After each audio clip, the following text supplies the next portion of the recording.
En français, ça se dit bobard. La parole est à monsieur Vincent Ledoux. Merci, Monsieur le Président. Ma question s'adresse à Monsieur le ministre de l'Europe et des Affaires étrangères. Monsieur le ministre, le 23 mars, dans un village d'Ogosagou, au centre du Mali, on découvre l'horreur. Des corps sans tête, d'autres jetés au fond d'un puits et des amas de chair brûlés vives, 160 personnes massacrées et une cinquantaine d'autres blessées. Il y a dans ce massacre d'une barbarie inouïe, touchant principalement des femmes, des enfants et des vieillards appartenant à l'ethnie Peul, comme quelque chose de la part de l'homme qu'on a voulu détruire, pour paraphraser Malraux devant l'effroi de Dachau. Je voudrais ici, au nom de toute la représentation nationale, présenter nos sincères condoléances aux familles des victimes et au peuple malien tout entier.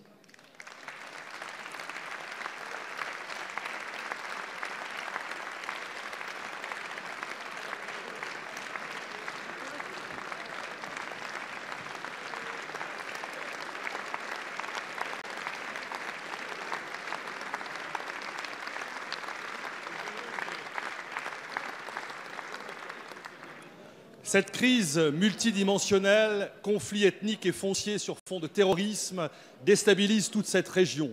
250 000 écoliers privés d'école, 140 000 déplacés fuyant la violence, 416 000 personnes risquant d'être en phase de crise et d'urgence alimentaire dans les mois qui viennent.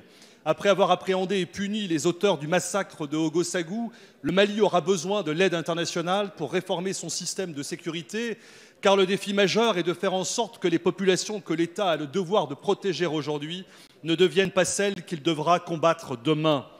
La communauté internationale devra aussi soutenir le projet malien d'assises de la paix et de la réconciliation, comme sa volonté de renforcer son dispositif militaire en parallèle d'un processus de désarmement, démobilisation et réintégration.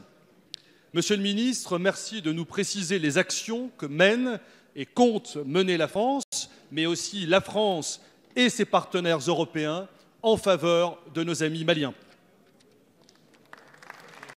Merci, chers collègues. La parole est à monsieur Jean-Yves Le Drian, ministre de l'Europe et des Affaires étrangères. Monsieur le député Vincent Ledoux, le massacre d'Ogosagou est insupportable. Le bilan est tragique. Plus de 150 morts. Le président du Mali s'est rendu sur place. Il a redéployé l'état-major de son armée. Il a pris la décision de faire en sorte que les milices armées soient démantelées. Je pense d'abord, en répondant à votre question, à la population de ce village, population Peul, et aux populations du centre du Mali, qui sont victimes à la fois des mouvements terroristes et des affrontements de milices communautaires. Et comme vous pouvez l'imaginer, ces faits sont susceptibles d'être poursuivis dans le cadre de la Cour pénale internationale.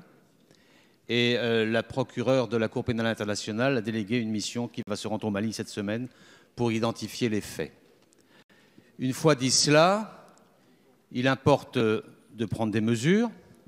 Certaines sont à l'initiative des autorités maliennes, en particulier de renforcer la présence de l'État au centre du Mali, de l'État et des services publics et de la sécurité. Et la France est prête à aider les autorités maliennes dans cette orientation-là, parce que jusqu'à présent, on parlait surtout du Nord Mali. Là, il s'agit d'affrontements ethniques au centre du Mali, et il importe que l'autorité de l'État puisse se faire sentir.